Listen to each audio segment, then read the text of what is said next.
Guys, कैसे हैं आप सब लोग। And welcome to no end knowledge academy. आज का लेक्चर काफी स्पेशल होने वाला है, सिंस वी ऑल नो कि आप सब लोग you guys are preparing for civil services, state services, and अभी वेरी इंपॉर्टेंट, मतलब सबसे कंट्री का सबसे बड़ा इंटरव्यू होने वाला था, सिविल सर्विसेज का interview. But unfortunately due to Covid pandemic ये इंटरव्यू पोस्टपोन हो चुका है। ओके, सो अभी यूपीएससी ने नोटिफाई नहीं किया, नो वन नोज वेदर ये इंटरव्यू कब कंडक्ट होगा। तो आज की वीडियो थोड़ी स्पेशल होने वाली है। We are going to study, आज हम डिटेल करने वाले हैं। Study would not be the right word, we are going to analyse and know our know our UPSC के बोर्ड मेंबर्स। ओके, सी काफी लोगों में प्रोफाइल रहता है, वन डे और द अदर डे जो केपेबल होगा he is going to face this board.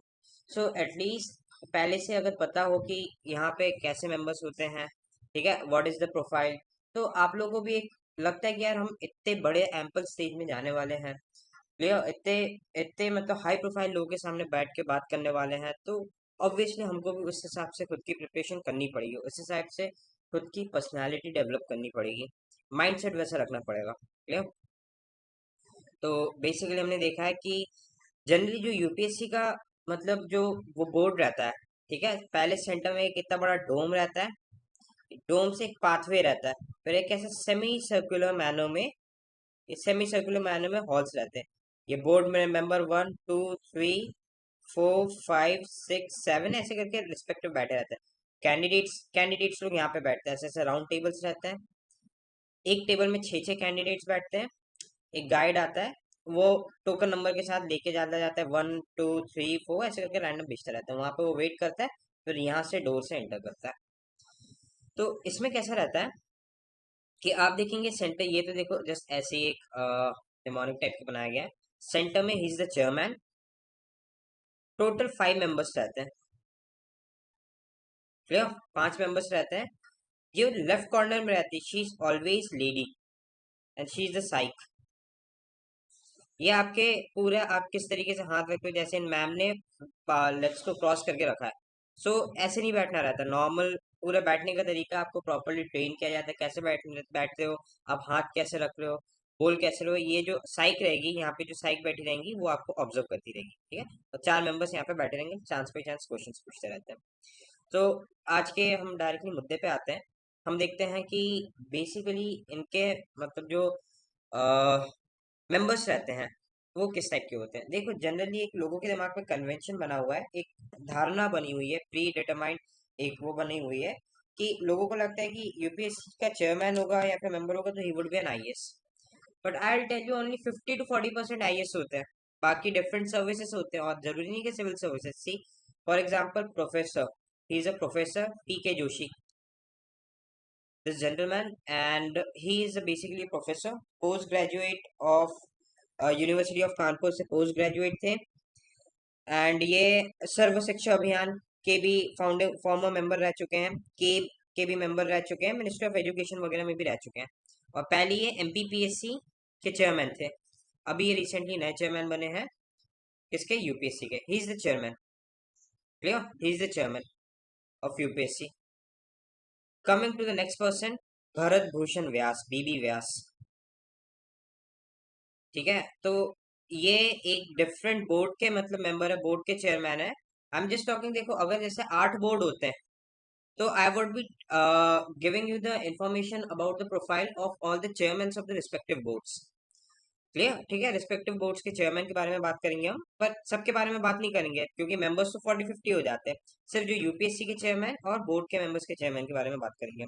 So he is basically an IAS officer, Jammu and Kashmir cadre के थे, ठीक है, 1986 बैच के हैं, और जम्मू एंड कश्मीर के चीफ सेक्रेटरी भी रह चुके हैं, हाईएस्ट एग्जीक्यूटिव, एंड गवर्नर के एडवाइजर भी रह चुके हैं, क्लियर। नेक्स्ट पर्सन, हाँ जी, S S Batsi, Shri S S Batsi, he is an IPS officer. फिर ये एजीएमयूटी कैडर के हैं, गोवा के डीजीपी भी रह चुके हैं, ठीक है। ये इंटेलिजेंस ब्यूरो में भी सर्व कर चुके हैं, he has also served in intelligence bureau for 5 years.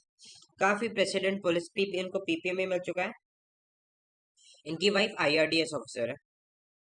See the next member, एक दूसरे किसी बोर्ड के चेयरमैन है ये, A S Bhosale, he is an air marshal. तो देखो यहाँ से डिफेंस पर्सनल्स भी रहते हैं, फौजी भी रहते हैं, एक आध फौजी को भी रखते हैं। ठीक है, अब बोलोगे कि यार सिविल सर्विस सर्वेंट्स के सिलेक्शन पे फौजी का क्या काम है? यार देखो, कम रहते हैं but they are also there. ये फौजियों से better personality judgement, personality development, they are the best in their field. तो एक पर्टिकुलर कैरेक्टरिस्टिक को जज करने के लिए दे आर देयर। ठीक है, तो ही इज एन एक्स एनडीए। इनकी रैंक लेफ्टिनेंट जनरल की इक्विवेलेंट होती है। 39 ईयर सर्व किए इंडियन एयरफोर्स में, गनर थे इंडियन एयरफोर्स के। इनको विशिष्ट सेवा मेडल और अति विशिष्ट सेवा मेडल मिला है। क्लियर? और ये मतलब बेसिकली इनने एमएससी एमबीए एमफिल किया है defence services and staff colleges of Japan से। Okay, moving forward, miss Sujata Mehta. Miss Sujata Mehta ये बेसिकली इंडियन फॉरेन सर्विस की है। ठीक है, और ये आईएफएस बैच है 1980 की। Very well versed and very experience lady in her field. And ये इंडियन एम्बेसडर रह चुकी है मॉस्को में, न्यूयॉर्क में भी काम किया इन्होंने, यूनाइटेड नेशन में भी इंडिया को रिप्रेजेंट किया है। She is a scholar, scholar lady, girl तो नहीं, I would say she is a scholar lady. Okay, DU की हैं, और स्पेन में भी सर्व कर चुकी हैं, मतलब more than 60 countries she have served. अगले हैं प्रोफेसर डॉक्टर मनोज सोनी। ये पीएसआईआर के प्रोफेसर है पॉलिटिकल साइंस के। ठीक है, इंडो यूएस रिलेशन में इन्हें डॉक्टरेट वगैरह किया, कोल्ड वॉर वगैरह में, इन सब में। फिर ये वाइस चांसलर रह चुके हैं doctor Baba Saheb Ambedkar open university के। ठीक है, next member, he is a very humble guy, this person is very very humble. मेरे काफी फ्रेंड्स लोगों ने इंटरव्यू दिया है इनके पास, सो ये मार्क्स भी जनरली ज्यादा अवॉर्ड करते हैं। Coming to next member, Smita Nagaraj. हाँ जी, she is basically an IAS officer, 1984 batch की हैं। ये तमिलनाडु गवर्नमेंट में थी। ठीक है, तो फिर ये बाद में ministry of personal, ministry of water resources, ministry of education, मतलब बहुत ही वाइड एक्सपीरियंस था इनको। फिर साथ ही साथ इनने डब्ल्यूटीओ से बेसिक कोर्स भी किया है ना। आईएम अहमदाबाद से भी इनने कोर्स किया है, क्योंकि आप जैसे आईएएस बन जाते हो ना, तो गवर्नमेंट आपको फॉरेन यूनिवर्सिटीज और इंडिया के प्रीमियर यूनिवर्सिटीज में गवर्नमेंट अपने पैसों में पढ़ाती है, तो इनने पूरा बकायदा फायदा उठाया था इनका। ठीक है, Smita Nagaraj ma'am. Next is M Satyavati. She is an basically an IITian, and फिर इनने आईएएस ज्वाइन किया था 1982 बैच, एजीएमयूटी कैडर।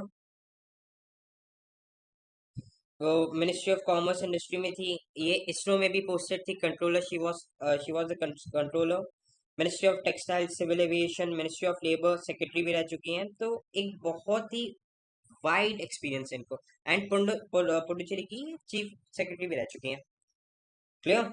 देख रहे हो, आप लोगों को आइडिया मिल रहा है कि आप लोगों को कैसे इंडिया का जो एकदम क्रीम सबसे एक्सपीरियंस लॉर्ड है, ये लोग आपकी पर्सनालिटी डेवलपमेंट, पर्सनालिटी चेक करेंगे and they check whether you are fit to join the services और नॉट। ठीक है, बट इसके वजह से हमको ये नहीं करना है कि भाई इतने बड़े बड़े लोग इनके सामने कैसे बोलेंगे। हमको उस हिसाब से, उस मेंटालिटी के हिसाब से प्रिपेयर करना है। वो सीरीज नहीं देखी आप लोगों ने कि आईएएस की ट्रेनिंग लवासना से शुरू नहीं होती? लवासना आईएएस की ट्रेनिंग प्रिपरेशन टाइम से शुरू होती है। तो सिर्फ बुक पढ़ के रट्टा मार के नहीं, आपको उस हिसाब से आपका एप्टीट्यूड भी डेवलप करना है, उस हिसाब से आपको अपना एटीट्यूड भी डेवलप करना है, वरना ये बोर्ड अटका देगा आपको। एंड ये सिर्फ पिछले लाइफ भर यही कर रहे हैं, they are selecting the best, best in India. ठीक है, तो you can not fake it out there. Okay, next member T C Anand. He is basically statistician. Okay, ये मिनिस्टर ऑफ स्टैटिस्टिक्स में थे एंड चीफ, मतलब स्टैटिस्टिशियन मतलब थे ये एक तरीके से पीएम काउंसिल के। तो देखो, ये एक और डिफरेंट फील्ड हो गए। आप लोग जैसे यूपीएससी की तैयारी करते तो आप लोग काफी बार इनसे रिलेटेड कम्युनिटीज के बारे में पढ़ते होंगे, स्टैटिस्टिक्स से रिलेटेड, वेजेस से रिलेटेड कम्युनिटीज के बारे में। The next one and the last board member is an again an IAS officer of 1981 batch, Tamil Nadu cadre के, R N Choubey. Very humble person, very humble person. ठीक है, इनके बोर्ड से काफी बार यूपीएससी के टॉपर्स भी निकले हैं। आप समझ सकते हैं मैं कौन से टॉपर की बात कर रहा हूँ। सो बेसिकली ये आपके बोर्ड के मेंबर्स हैं। इनके अलावा बोर्ड के चेयरमैन थे, डिफरेंट 8-9 जितने भी बोर्ड्स होते हैं, और इसके अलावा 5-6 और मेंबर्स रहते हैं। तो we are not going to discuss about their profile, है ना। तो आई गेस आपको एक बेसिक आइडिया मिला होगा कि कैसे रहते हैं यूपीएससी के मेंबर, प्रोफाइल कैसा रहता है। बहुत डिग्निटरीज भी रहते हैं, कई बार फॉरेन मिनिस्टर भी बैठ जाते हैं, कई बार देखो एस जयशंकर जैसे डिग्निटरीज भी बैठ जाते हैं। तो मतलब आई कैन गारंटी यूपीएससी का जो सिविल सर्विसेज का इंटरव्यू होता है उसमें बेस्ट, और ये लोग जो रहते हैं they also take interview for CAPF, they also take interview for ESC. पर ये जो इंटरव्यू होते हैं ना, ये सब 20-20 मिनट के होते हैं। जैसे सीएपीएफ का इंटरव्यू 20-25 मिनट का होता है, मैक्सिमम 30 मिनट, और ये ऐसी भीड़ में चलता है। सिविल सर्विसेज का इंटरव्यू 40 to 45 मिनट्स का होता है ना। और जैसे सिविल सर्विसेज का ऐसा रहता है, जिस दिन इंटरव्यू होता है ना, उसके विद इन लास्ट इंटरव्यू रहता है बंदे का, विद इन 2 to 3 days पूरा रिजल्ट निकालना पड़ता है, इतना पॉलिटिकल प्रेशर रहता है। As we all know, civil services is the tax services of UPSC, ये प्राइम सर्विसेज है यूपीएससी की। बट सीएपीएफ वगैरह, मतलब इन सब में आप देखोगे कि इंटरव्यू के 30-30, 40-40 दिन बाद भी आता है, प्रायोरिटी के हिसाब से रिजल्ट वगैरह, है ना। तो hopefully you people got a fair idea. And आप लोग देखो, वीडियोस देख रहे हैं, if you guys get to learn anything from this, please do like and share the video. Thank you so much, keep learning.